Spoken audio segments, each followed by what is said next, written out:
So making things easy with CQL3.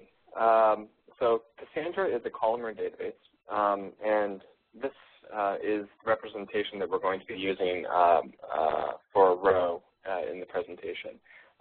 The box, the outer white box, is the row itself. The primary key and column is going to be the yellow box, and then each column with the column name and the column value is going to be password and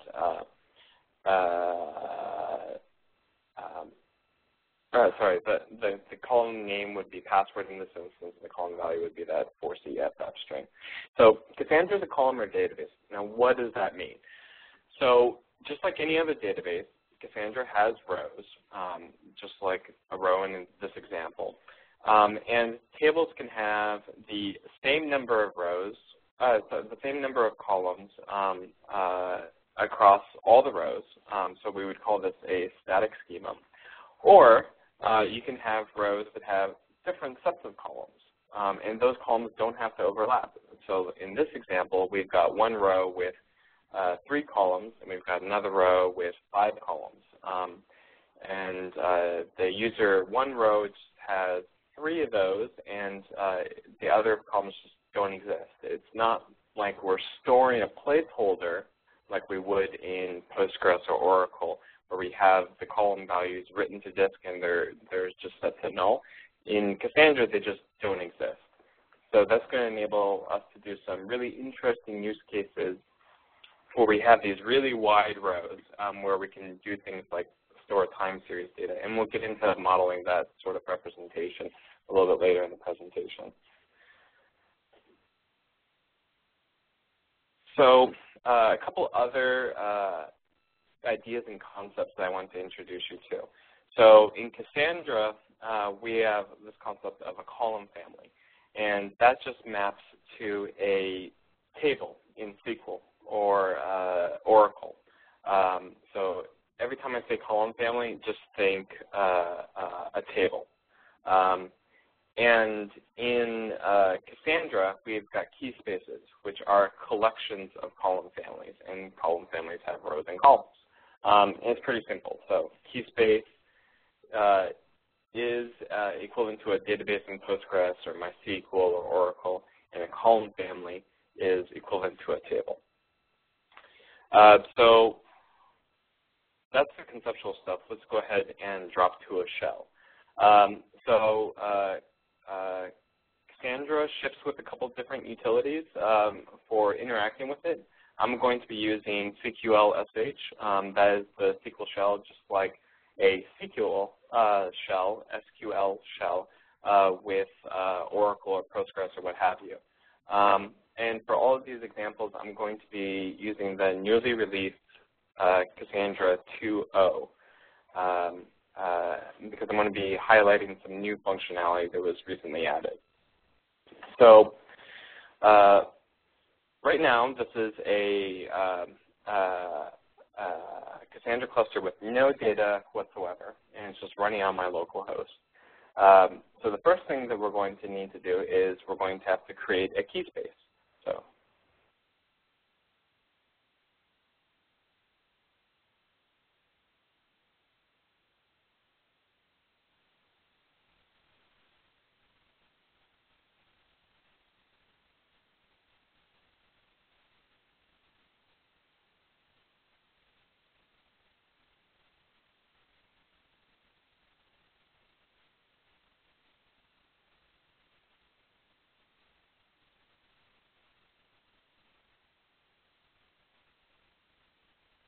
all right.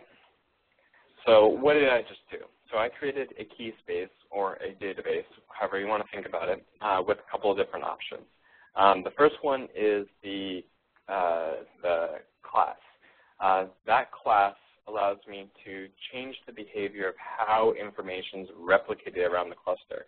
I'm not going to go into a whole bunch of detail on these options, but some of the different strategies that are available to you are the rack-aware example. So when we're replicating information around the Cassandra cluster, what we'll do is we'll store one piece of information in one rack, and then we'll store another piece of information in another rack. So performing maintenance in your data center, I can power down one rack, and I have a guarantee that my data exists in more than one rack within my data center. So I can perform these maintenance events without having to affect the availability of my data. And the next option was replication factor. How many replicas of the information do I want to exist in the Cassandra cluster? Typically, that's going to be 2 if you're doing multiple data centers, so 2 in each data center, and then 3 if I'm just doing one data center. But it's just how many pieces of the information do I want distributed in my Cassandra cluster for redundancy purposes? All right, so now that I have my key space, I'm going to go ahead and create it, use it, sorry. And I need a table or a column family. So let's go ahead and create that.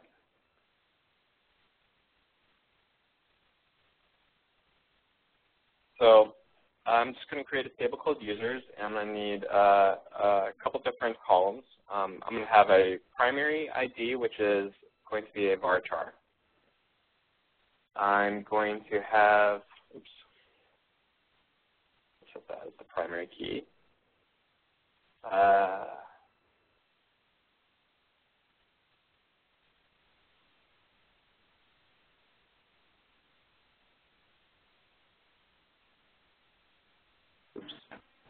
Hey, Matt. Yep. Just a couple of comments here in the Q&A.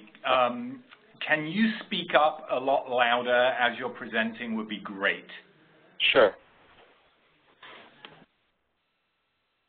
All right. Is that a little bit better? Move the microphone closer to my mouth. It's sounding good to me, and we'll just monitor the who was that? Roger, if you could just let us know if you can now hear a little better, that would be great. So as you keep talking, Matt, Roger, you just let us know. Okay. So I've created a table called users. The ID with an ID column, which is my primary key, and I've got an email, a password, and a name. And these are all just varchar. Varchar is just a variable length string, just like Postgres or Oracle, what have you. And I can view my tables by doing, and then I'll print out the schema for my entire key space, or I can do it for just one column family if I want.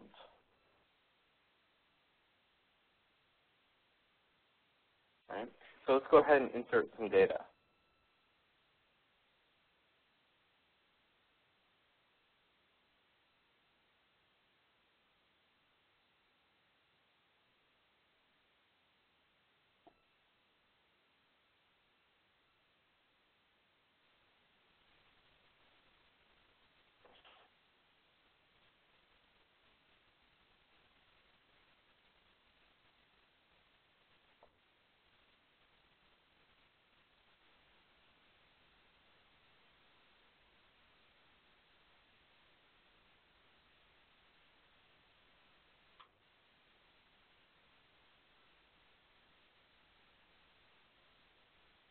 So I've inserted a new row, and just like SQL, I've got a select statement. So I'm going to select all the records from my user table, and I'll pass the columns.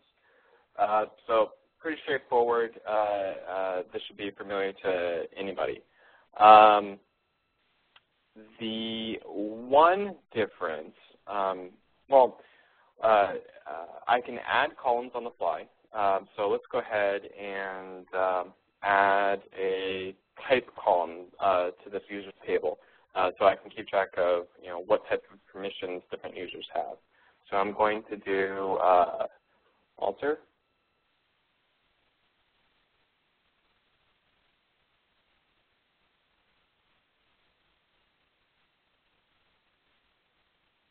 You can say I've added that column type. And in addition to adding columns, I can also modify the types of columns on the fly. So if I decide the type really shouldn't be a varchar, I can switch that to an integer, like if I wanted to represent it as an enum later. So let's go ahead and update this row to give the user some permissions.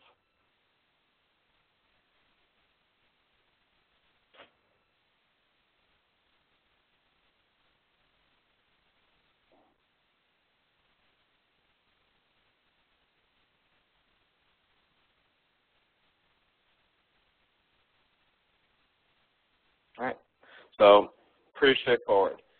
Additionally, I don't have to use the update statement for existing rows. Let's say I didn't know whether or not this user existed, and I just want to set the values if it does exist, and if it doesn't exist, just create them. So I'm going to type to admin. And instead of creating a second row, it just overwrites the existing row. So that's slightly different from like Postgres, for example. In Postgres, you'd have to add all these clauses about, update the row if it does exist, and if it doesn't, then do the insert. In Cassandra, it just will create the row if it doesn't exist, and will update it if it does.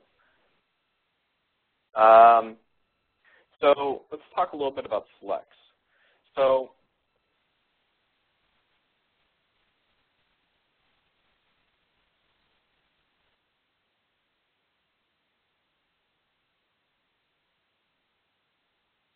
I can do a select on the primary key, but what happens if I want to do a select?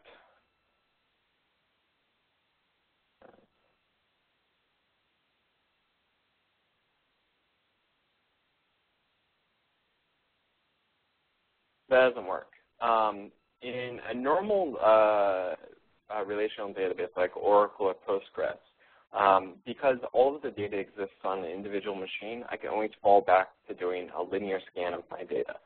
But in Cassandra, because my data is just distributed across the cluster, that's not a possibility. I can't revert to doing a linear scan because I'd have to essentially go out and query all of my machines to find a piece of information and then return it to me. And it's just prohibitively expensive. So I've got some slides to show you. So Cassandra is a cluster, and the machines in the cluster participate in a ring. Now this ring represents a hash space, and if you're using the MD5 partitioner, which is the default up until Cassandra 1.2, that hash space represents a number between 2 to the 128th. And so when I run if I'm storing data, what I do is I run the primary key, in this case user 1, through a hash function that outputs an integer. And that integer tells me where that information belongs in the cluster. And so when I'm doing a lookup, I just reverse that process. I run the primary ID of the row that I'm attempting to look up, and I get the integer, and then that gives me the machine that I need to do the lookup on. So I go to that machine, and I ask it for the row, and it just returns it, because a row exists on a single cluster node. But if I'm doing a query on a value that isn't the primary key, well, I can't run it through this hash function. I don't know which machine it exists on. So typically in the old days, you'd have to maintain all these indexes by yourself, where you're doing the mapping from other fields back to the primary key. In Cassandra, I think it was 0.7 or 0.8, we added secondary indexes that handles a lot of this complexity for you. So let's go ahead and create a secondary index. And Matt, before you create that secondary index, just to let you know, people are still having trouble hearing you. It will probably be impossible for you to type and hold the handset at the same time. But when you're just talking, could you pick up the handset and not be on speaker would be great. Sure. Thank you.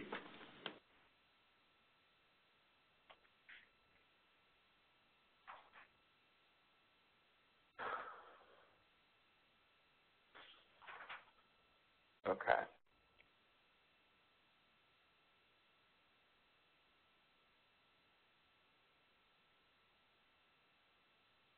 So what I'm doing here is I'm creating a secondary index on the type column for users, so I can figure out what type of which users are mapped to which user type.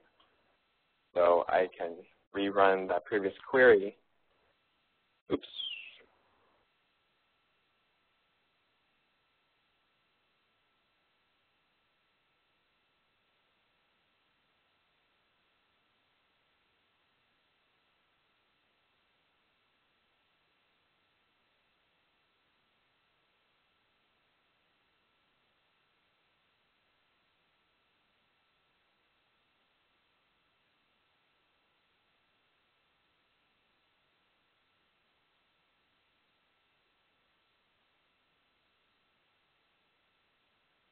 There we go.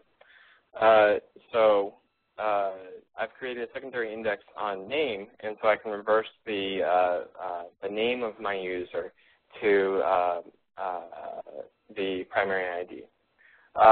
So secondary indexes do have some caveats. They work well for reversing fields of to have low cardinality, so not a whole of different possible values. So user type is a good example. But a name wouldn't necessarily be a good example because there are many different name possibilities. One of the other problems with secondary indexes is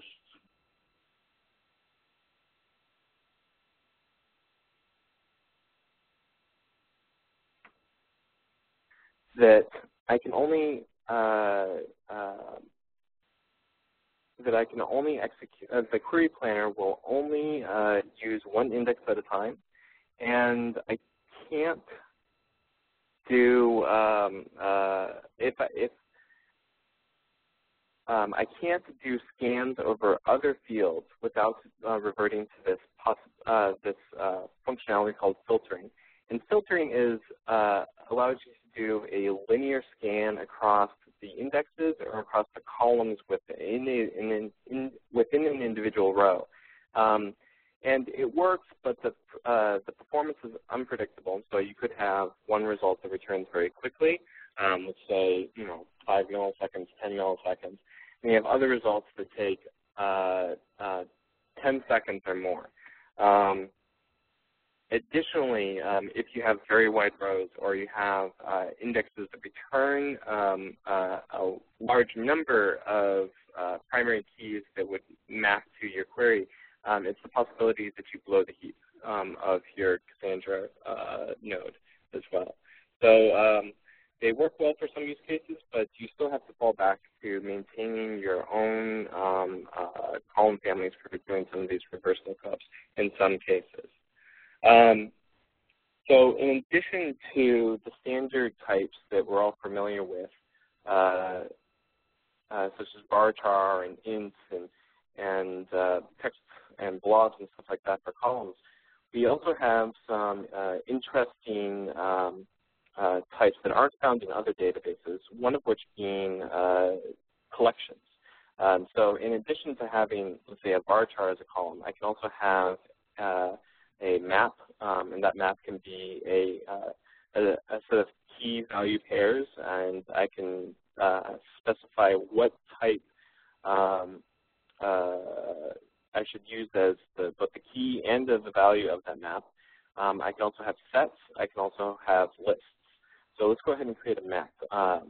And I'm doing that to model preferences on a user. So I'm going to alter the users table.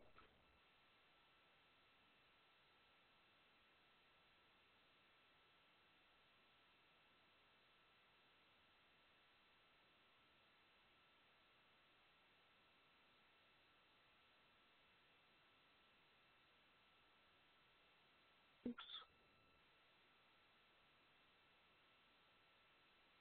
All right.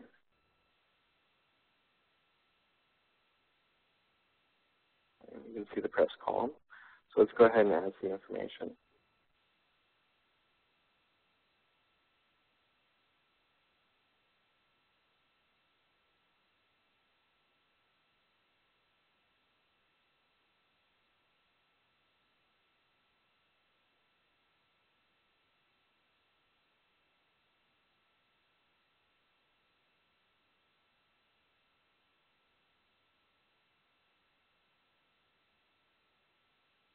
And so what I'm doing with this last column is I'm specifying the key right here and the value of my map column.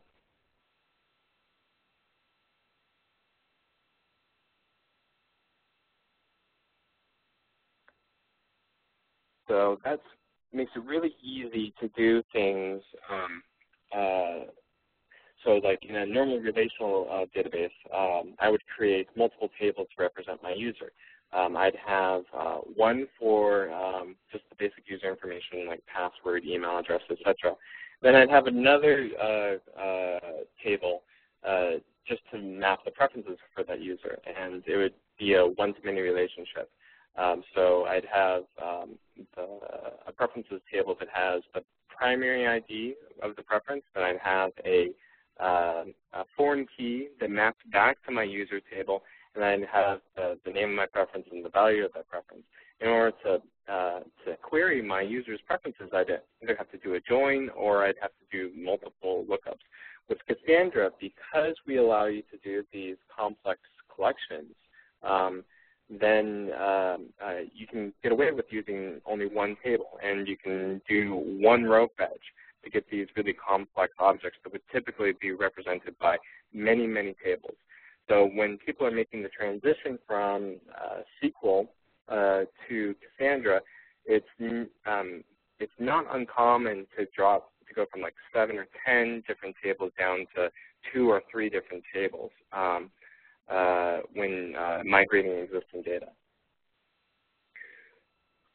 So some of the other interesting features from Cassandra is that every single column has a timestamp under the covers.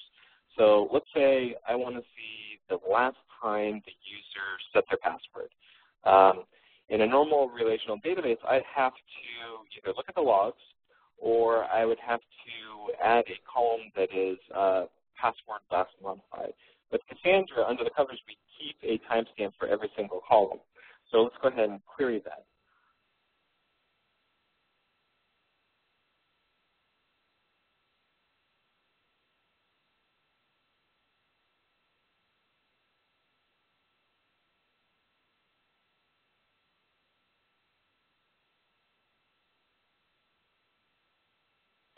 You can see here I've got not only the ID and password from the table, but I've also got the write time, which is one of these values that's maintained under the covers for us.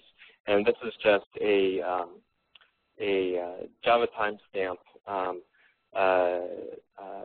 it's actually an epoch timestamp in, I think it's milliseconds, I believe. And you can use that to avoid having to create columns or update columns just to keep track of these different values. So in addition to insert and update, we've also got delete.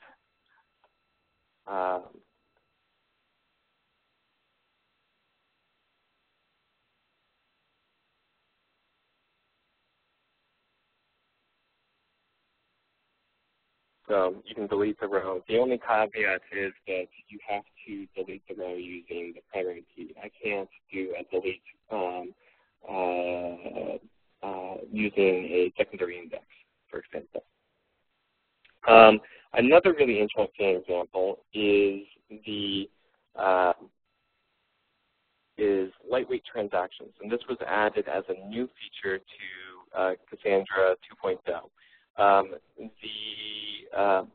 One of the common use cases for lightweight transactions is users tables.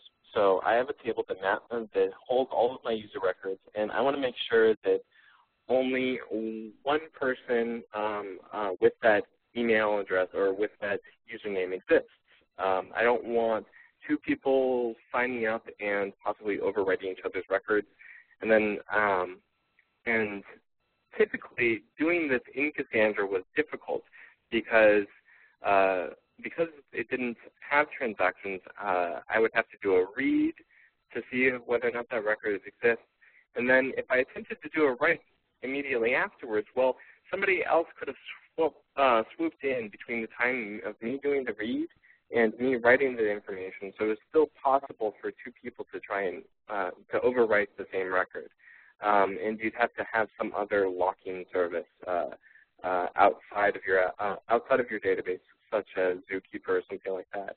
With Cassandra 2.0, we've added CAS, which does this ordered execution of inserts, and it gives you these guarantees. So let's go ahead and show an example of that.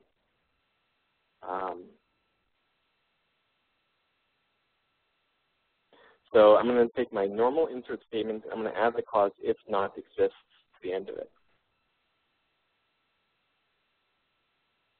So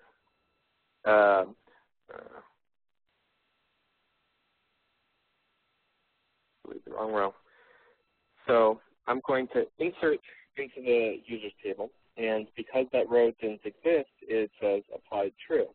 And if I attempt to insert it again, because that user already exists, or the row already exists with that primary key, it's going to fail. And you can see applied equals false. And so that makes it really easy to handle use cases like, two users attempting to create a username with the same email address or the same user ID. Let's see. So that's your basic static schema. So that would be tables with fixed number of columns for every row. But what happens if you want to model something more interesting, like event data or time series data? So we're going to get into dynamic or wide rows and show you how Cassandra handles those in CQL3.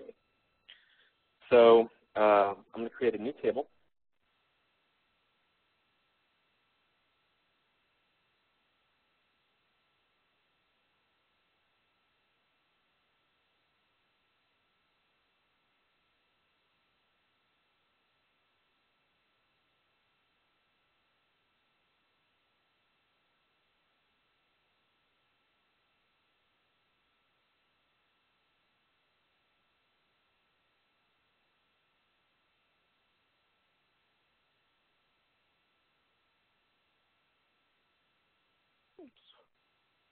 I'm going to set the primary key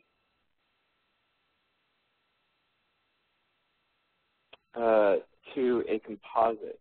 And this is different than the first table we created, where we just had one field that acts as the primary key.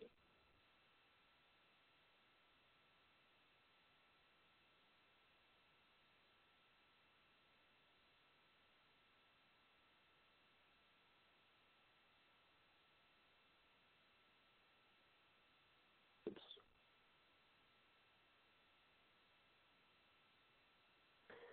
So this looks like any other table. The only difference is the primary key declaration. I can go ahead and I can insert values into this table just like we're any other.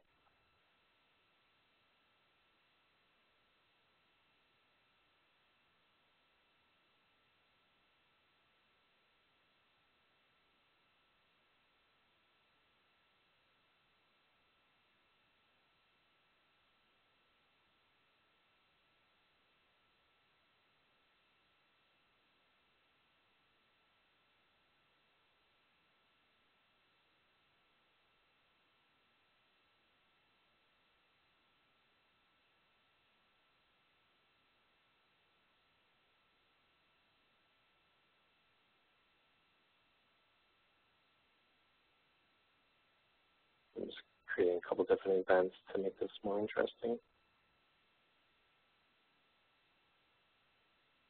So I've got a table that holds 3 events.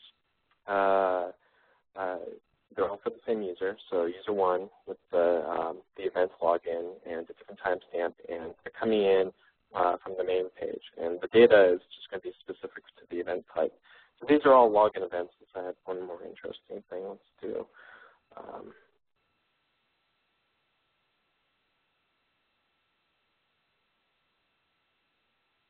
so this person purchased a loaf of bread, and add a couple other users.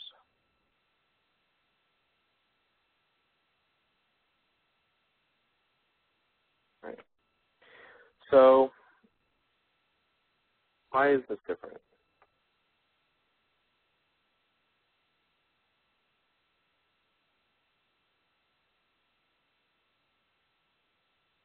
So I can do a select on the first field of my primary key, the user, just like the previous event. I can do an AND clause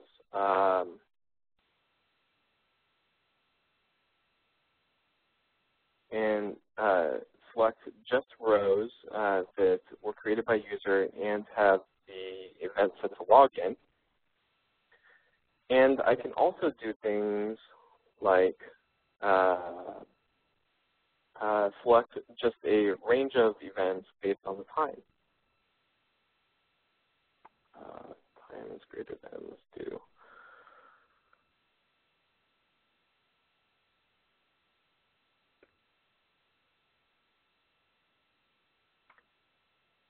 So I can do range queries, and I could add another and put a limit on that as well. So what happens if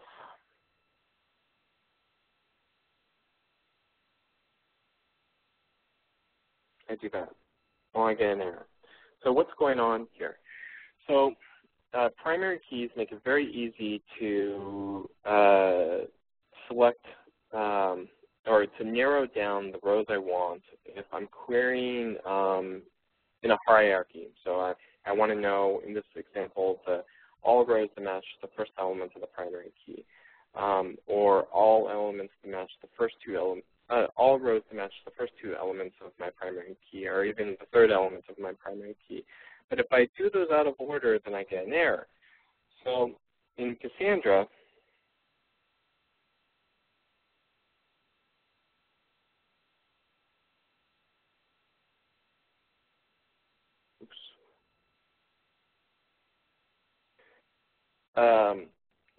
Cassandra has this concept of composite key types, or composite column names.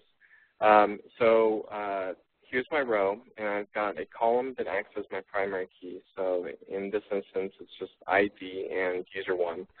But then I have a series of columns, and instead of having just a column that's named, password, like from our previous example, what it's doing is it's creating this complex composite type, and it's using that to store the column information, the column name. So in our example, it's going to be the event name and the time. And so what looks like multiple columns for each row, in reality is we're doing a column that has a name of event : time, and we're putting the value of that column as data. And so from our example, I've got a couple of different login events with a couple of different times, and they have their values set to main page or bread, just like in our example. And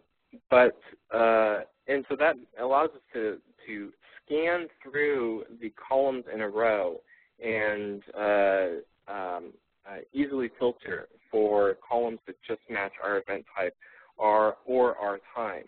But if I don't specify the event type and I just specify the time, well, we'd have to scan through every single column, and that can be inefficient. And so Cassandra makes you acknowledge that by doing the allow filtering.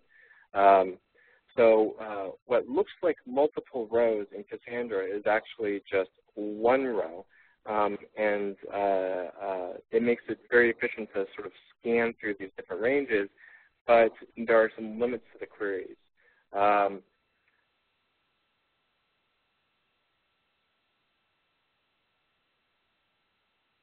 I can still do things like add a secondary index to these other columns, but then I'm doing the Tuesdays lookup, and all the caveats around secondary indexes still apply.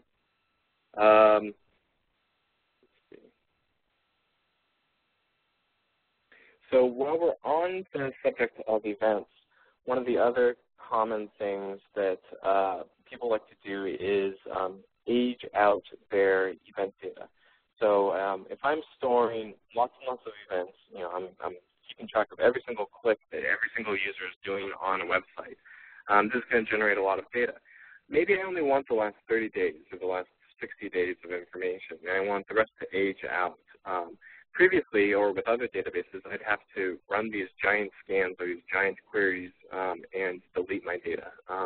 Perhaps with HBase, I'd have to do a MapReduce job or a Hadoop job in order to delete the data. Well, with Cassandra, we have this concept of TTLs, time to live, and I can set the time to live of any column.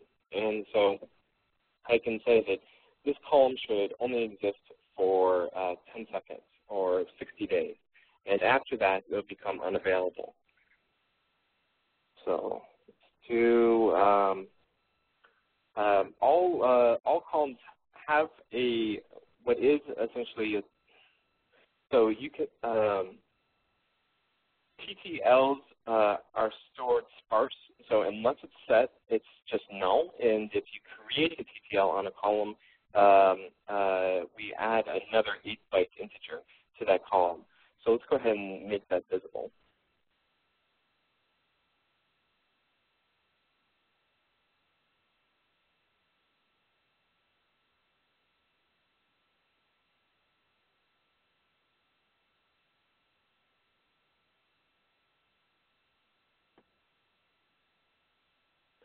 So you can see none of my rows have a TTL set. So let's go ahead and set the TTL on one of these columns.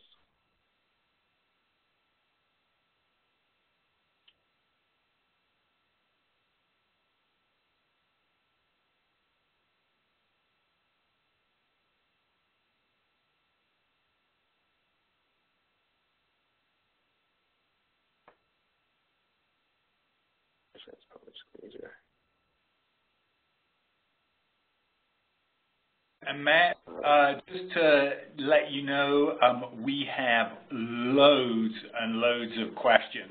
So recommendation to wrap up and see how many we can get to. Okay, I've got just a couple more topics.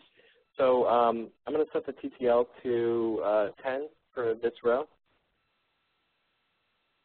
And so you can see the TTL is counting down. And if I wait 3 more seconds, that row is going to disappear. See?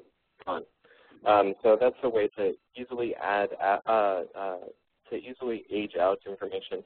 In addition to TTLs, and this is used very frequently for event data, is I can create a column family that keeps track of counters. Like I want to keep track of how many times a person logged in. So let's create a corresponding event counters table.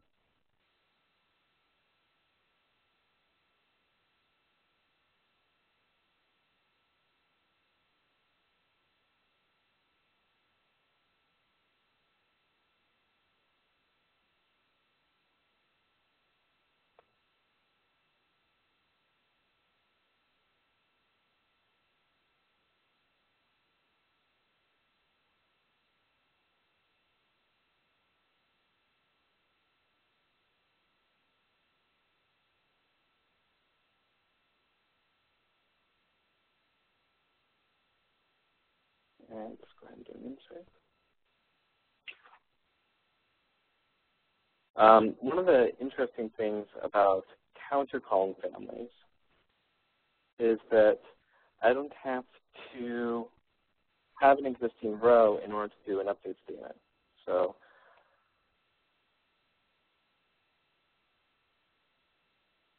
let's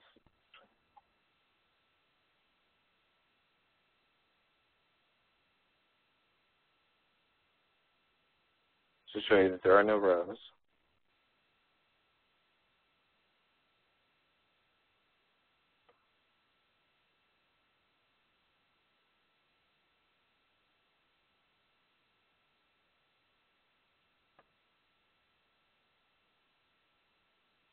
I'm going to have different buckets for my counters. So I just want a bucket for today, for example.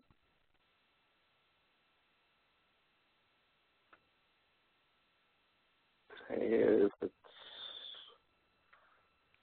26. Oops.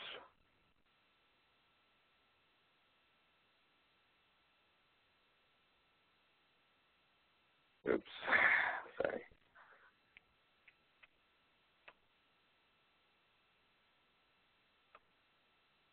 And it set the count to 1. And I can rerun that same statement.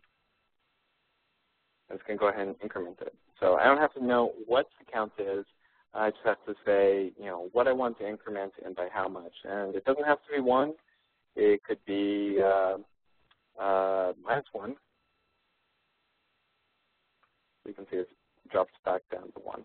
So from this, you can create a bunch of different columns for each row. So like as this instance, I wanted to keep track of every single event that user 1 performs. Well, I can have different columns for the different types of events and the different time buckets, and I could keep one counter for every single hour, and one counter for every single day, and one counter for every single year, and it's just all handled. And I can say, give me all counters for user 1, and I get the count of every single event that this user has ever performed. A couple little other nice-to-haves is we support tracing. So let's say I have a query that's running, more, it's, instead of taking the 6 milliseconds I expect it to, it's taking 40 milliseconds. Well, tracing allows you to see exactly what was executed, how long it took, and which machine it was executed on. So that's a really great way to troubleshoot your queries.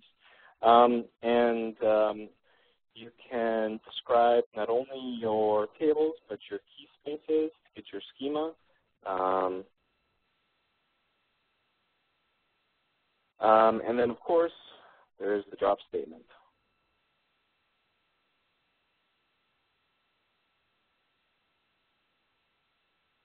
And because I tracing, I'm just going to actually show it deleting all the different SS tables and querying mem tables and stuff like that. So that's pretty much it, and we can go to questions. Excellent. So we have loads of questions in the Q&A tab, but just a reminder, if you have a question for Matt, please ask it in the Q&A tab within WebEx. Matt, fasten your seatbelt. Let's see how many of these we can get through. Number 1 from Sri. Are there any inbuilt features to encrypt the password column in the users table in Cassandra? So you can't specify an encrypted column. We do offer multiple levels of encryption. So we do encryption in transport. We do encryption of transport between nodes, and then we do encryption of the information at rest, but we can't do encryption of a specific column. Typically, that's done within an application. Okay, thank you. Christian asks, can you only change that type from text to int because all the values are null?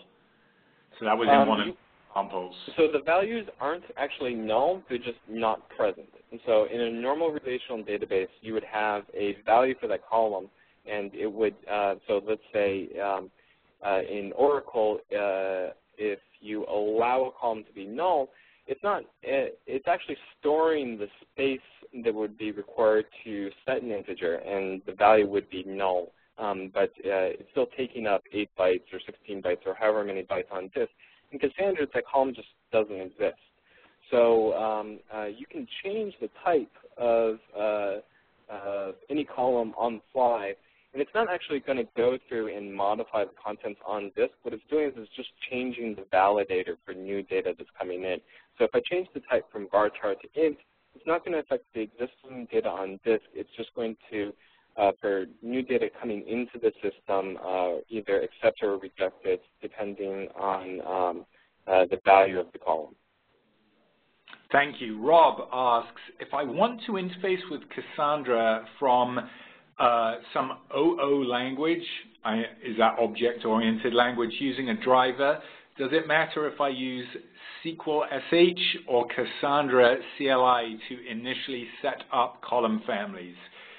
Of course, the syntax is different, but from other standpoints, performance, for instance. So the Cassandra CLI is basically a raw interface to Thrift and the storage engine. And the schemas that you set up using the CLI are actually untyped, so there isn't type information stored along with them. So when you view those in CQLSH, you're not going to get a lot of the validation, and you can't do things like, create the column families with the new interesting types like collections and stuff like that.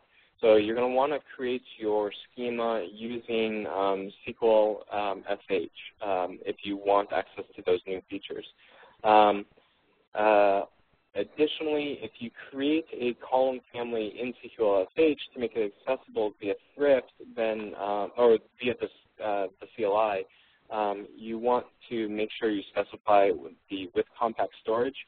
But then if you do that, then collections won't be available to you. The reason why is that we store some additional type information in alongside the columns in the newer column families, and that screwed up the representation of columns in the CLI. Everything's still available to you via Thrift because Thrift is basically a direct line into the storage engine, but you lose a lot of the nice and the nice stuff in CQL3 that makes it easier to do these more complex abstractions. Okay, and a few people asked, and by the way, the answer may just be this is the joys of a live demo, but people want to know why the index on type did not work. It should have worked, and when I was doing my run-through prior to this, it did. I'm not sure why it didn't for that one. It may just be on my cluster, I didn't wait long enough for a schema agreement, or I should have forced schema agreement.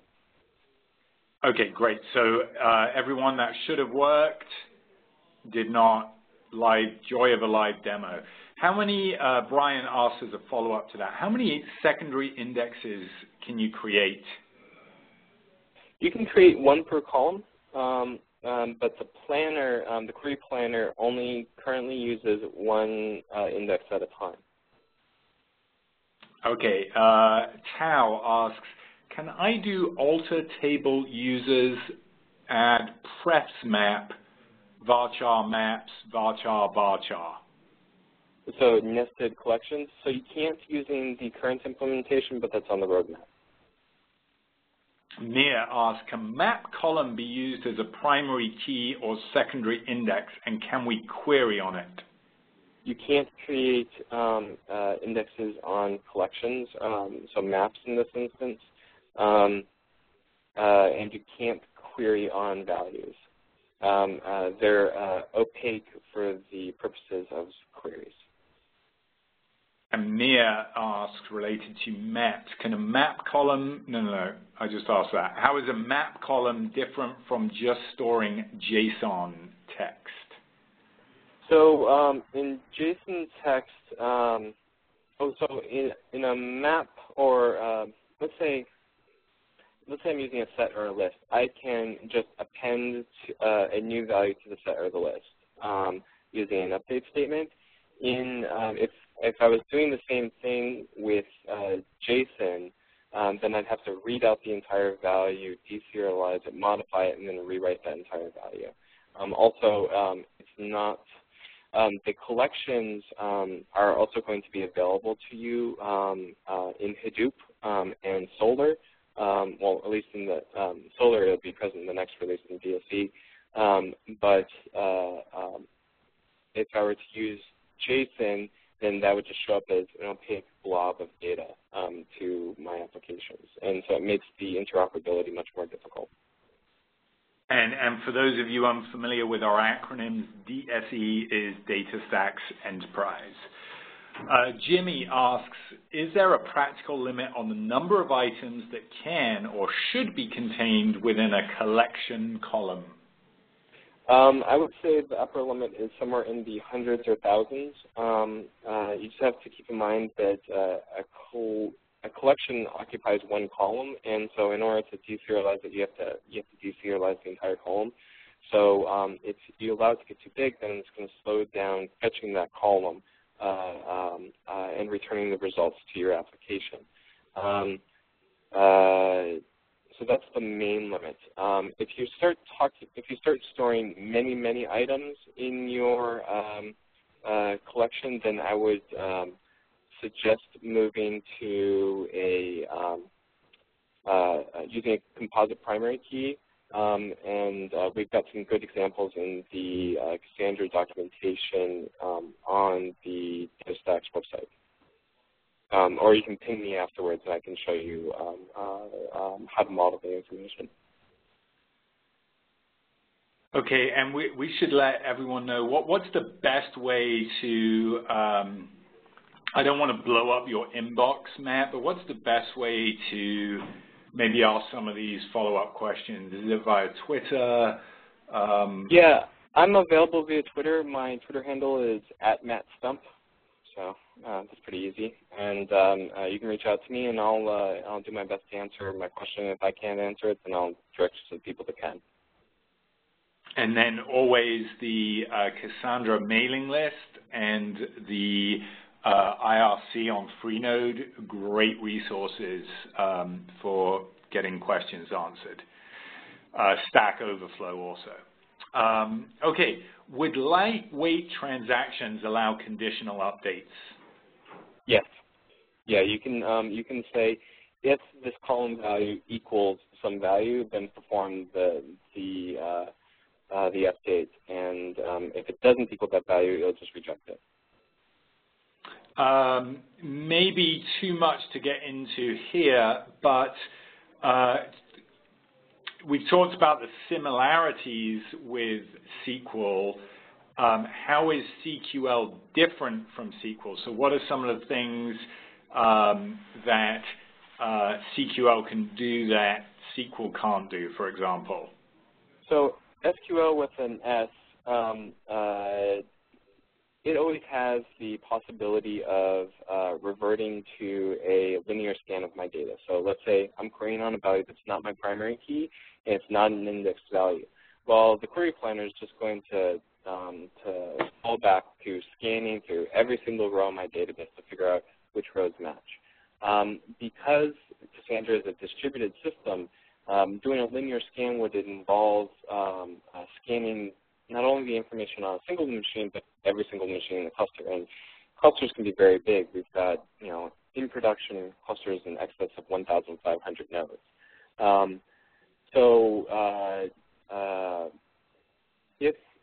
If you have if the column isn't indexed by the primary key or the secondary index, then we'll just error out saying that you need to add an index in order to perform this query. So that's the only significant drawback. And the benefits of using CQL with a C, we have these rich data types. We have the ability to very easily denormalize through the use of the collections and through the use of composite keys. So what would require either joins or multiple row fetches in SQL with an S can all be done with a single row fetch in CQL with a C. Okay, great. I love when I can answer questions. Suresh asks, any database tools like Toad for viewing the data and working on it? So Suresh, when I used to be at Quest and I worked in product management on Toad, and there is a free version of Toad called Toad for Cloud Databases, which works with Cassandra and will allow you to browse data. Then also there is a sort of alpha version right now, but very, very soon, I think mid-October, here at DataStax, we will be releasing Dev Center, which is an IDE for Cassandra. So just hang fast on that. That will be freely available. And today is downloadable from Planet Cassandra, as is Toad for Cloud Databases. Planet Cassandra is the community website for the Cassandra community. Matt, Erin asks, can we briefly cover best practices for searching data? Bearing in mind we only have 3 minutes left, so if there's a resource or something to point him at, great. So the most performant way to do it is to reference the data by the primary key. The second most performant way is to use the secondary indexes. And then let's say I need to do multi-clause queries or I want to do geospatial searching.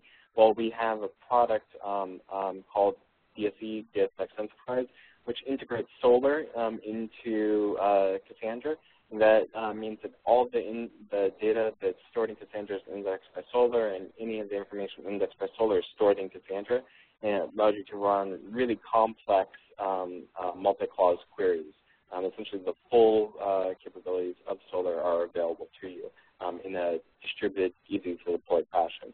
So that's another option, and then there's also the Hadoop option, which is, if you're doing something batch-oriented, or you can wait for results. There's Hive, there's Pig, all those available to you. Let's say you're looking for something very fast, and you don't want to use secondary indexes. Well, storage is very cheap. What a lot of people do is maintain a secondary column family, where they're also they'll store their information. Let's say mapping my username to my user record, but then if I also want to look them up by email address, then I'll have another column family that is uses the email as the primary key and then has all the same information. And when I perform inserts or updates to the user column, I also do it to the secondary column.